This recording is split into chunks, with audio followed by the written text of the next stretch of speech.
Hey everyone, Carlos here from ADifficultTruth. Now that we can finally breathe a little after an anxiety-filled week, I honestly thought that things were going to escalate with Iran, considering how much of an unpredictable nutcase Donald Trump can be. In one tweet, he'll threaten war crimes, and in another, he'll state how awesome our 409Ks are doing. Yep, that's where we're at. Fortunately, though, this ended with no American casualties, just a bizarre speech where Trump said that there'll be no more further military action, which if you swim through all the lies and non sequiturs, that's honestly all I wanted to hear. So let's get back to the issues. Today we're going to talk about means testing and why it's useless. A means test is a determination of whether an individual or family is eligible for government assistance, based upon whether the individual or family possesses the means to do without that help. Means testing is used to test for eligibility to Medicaid, temporary assistance for needy families, Section 8 housing, Supplemental Nutrition Assistance Program, the Pell Grant, Federal Supplement Education Opportunity Grant, and Federal Work Study Programs. Last month, in December of 2019, the Trump administration approved a rule that would impose tougher work requirements to obtain food stamps or the Supplemental Nutrition Assistance Program. This would effectively kick off almost 700,000 people off this program. The reasoning? Well, the economy's doing amazing. We have a strong labor market, therefore poor people don't need any more help. This couldn't be further from the truth. In a recent press release trying to justify this, U.S. Agriculture Secretary Sonny Perdue said, quote, "We need to encourage people by giving them a helping hand, but not allowing it to become an infinitely giving hand. Now, in the midst of the strongest economy in a generation, we need everyone who can work to work."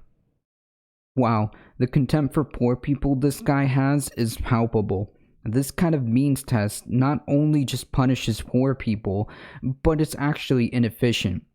Republicans always claim that they're the ones who are economical and are always about the budget, yet somehow manage to find themselves making things less economical and not actually fiscally conservative. When you means test things like SNAP, Medicaid, or Social Security, as some have proposed, you can have unintended consequences. For example, an incentive for people to underreport assets or income to qualify.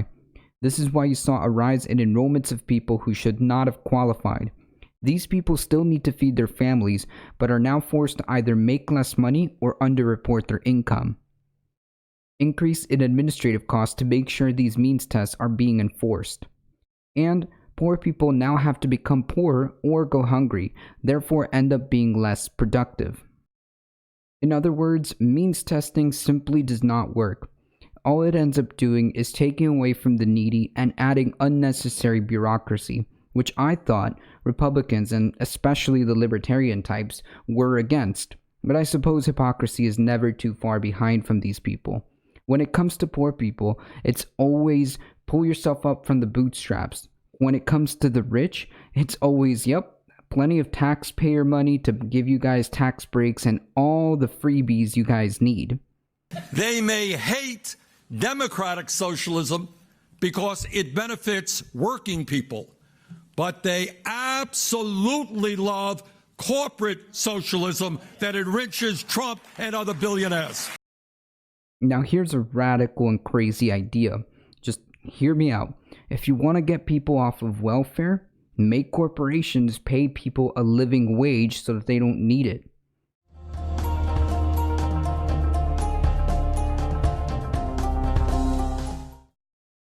Anyway guys, if you enjoyed the video, don't forget to like, comment, share, and subscribe, and ring the little bell so that you get notifications when our videos go live for you. Make sure you follow us on Twitter at twitter.com/ADifficultTruth. You can also like us on Facebook at facebook.com/ADifficultTruthOfficial. You can listen to the podcast at soundcloud.com/ADifficultTruth. And now you can follow us on Twitch at twitch.tv/ADifficultTruth. Come be a part of the conversation. I'll leave all the links in the description below, and I hope to see you guys in the next video. See ya!